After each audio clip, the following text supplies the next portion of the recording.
I have pulled the pin and I bought myself a GoPro Hero 10. This is the very first GoPro upgrade I've made since the Hero 7. And in fact, I own 2 Hero 7s and I still highly rate them. There's a few reasons why I didn't buy the 8 or the 9. The hyper smooth issue when using an ND filter on the Hero 8. As we know, I like to use ND filters, so that was a no-brainer for me. And also the fact that you can't change your lenses. If your rock hits that and cracks it, you're up for an entire new GoPro. That was a deal breaker for me. There's no way in the world I was going to be buying a Hero 8. And the Hero 9 came out and I heard some issues with the audio, with the microphones. Plugging it in, it's all crackling, popping. Sometimes it doesn't even register that the microphone's plugged into the GoPro, and so that you just be riding around, come home, upload your footage, and it just has no audio, which would suck. I've only had this for a day though, and so yesterday I took it for a rip around the block from late afternoon till the night time, and I wanted to test it out and see if the upgrade is worthwhile. In this video, we're gonna have a look at the auto settings, my personal manual settings that I usually use, night settings for low light, plus we'll have a look at the quality of stills pulled from the footage, and finally how it performs off the bike, handheld vlogging styles. All right, let's go, let's hit the road, baby. The first thing I noticed when putting this on is that I can access the record button so easily. So before I used to have the mic adapter on top of the GoPro, and because I've got the auto power on and record function enabled, I used to have to slide the mic adapter across to be able to hit the record button, and with gloves and everything your finger gets a little bit stuck. With this though, now it's all good. I can hit it, I can hear it beep straight away. It's very loud beeps, and you've got options there to turn it up or down, which is awesome. The size of the Hero 10 is definitely bigger than the 7, but is pretty much identical to the Hero 9. I'm a massive fan of the larger screen. Being able to navigate through the menus makes it a lot easier. The weight of the Hero 10 with the media mod feels pretty similar to the 7 with the mic adapter on, just far more streamlined and tidy. The footage you're seeing here is completely ungraded and is what you see straight out of the box. Then the most noticeable change here is the boost in vibrance. The Hero 10 comes with 3 GoPro color settings, which are flat, neutral and vibrant, where the Hero 7 only has flat and GoPro. The image stability has definitely improved, as has the overall image quality. Man, these birds, what the hell? This is the media mod mic. The benefit of all this is that I don't need to carry another camera. I don't need to carry a microphone. I'm holding it with my hand, which is incredible. And there's that screen right next to the lens here, so I can actually see what I'm filming and what I'm doing. And then if I want to flip it around, then I can see the back screen. Literally just took off my helmet and turned it around and started shooting. The bag that I'm using is this, and I can carry everything in this. So the benefit of all that is that I am taking less gear, which means less weight, less issues really, like setting up the mic and everything, putting the gorilla pod on, put it all together, and then pack it all down when you want to pack up, go to the next location, reset it all up. It gets pretty hectic on the old time situation and the patience situation, but this is cool. I'm really hoping this turns out really nicely, because I want this to be my go-to vlogging camera. Literally just take it straight off the helmet and do what I'm doing right now. Incredible. All right, so we're gonna do a quick audio test here. We're gonna fire up the bike and then see how it sounds, just give it some gas. These are heaps loud.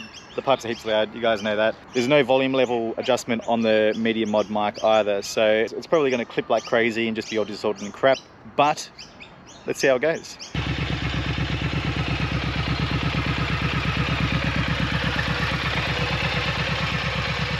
All right, let's give it some gas.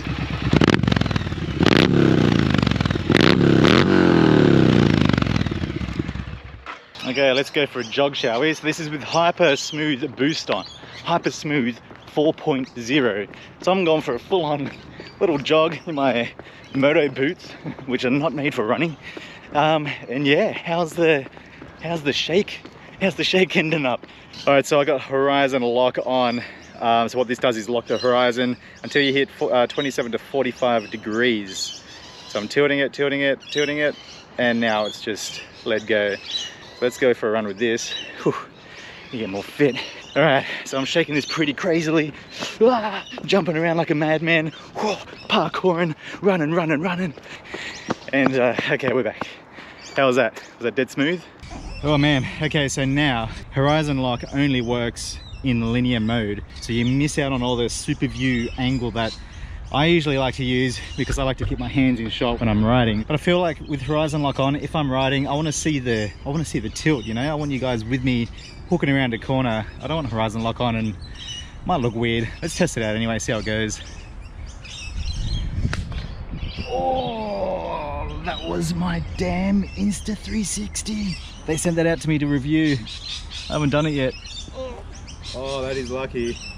It's safe.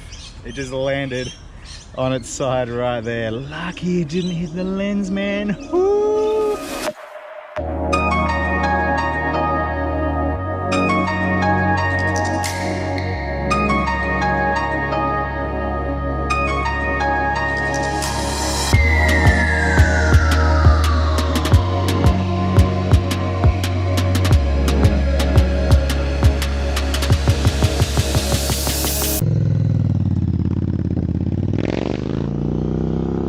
When grading this footage, I found that the Hero 10 had a better dynamic range to work with, meaning that I could do a lot more when it comes to adjusting exposures and altering colours. Not by much though, the Hero 7 still looks great for a 3-year-old camera. I noticed that one of the downfalls is that the battery doesn't perform any better than the Hero 7, and I've read that it actually performs worse than the Hero 9. At this point, I've gotten about an hour's use out of the first battery. There is a lot going on now with the new GP2 processor, plus I'd imagine that the Media mod would drain some battery too. So I'd highly recommend buying another battery. They're relatively cheap, you just don't want to be stuck out mid-ride to find your battery has died.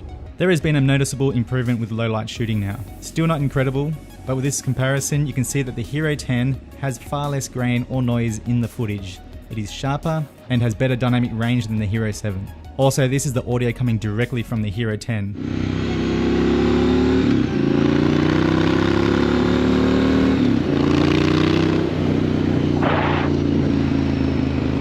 An awesome added feature is that the Hero 10 now has a hydrophobic lens, meaning that it repels water, and it does this really well. Gone are them days where a tiny little drop of water gets on your lens and ruins your entire shot or your entire ride.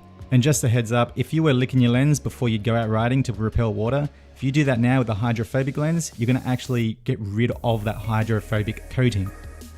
GoPro claims that the images pulled from individual frames from video are a whopping 19.6 megapixels when shooting at 5.3K, compared to 12 to 14 megapixels in the previous models.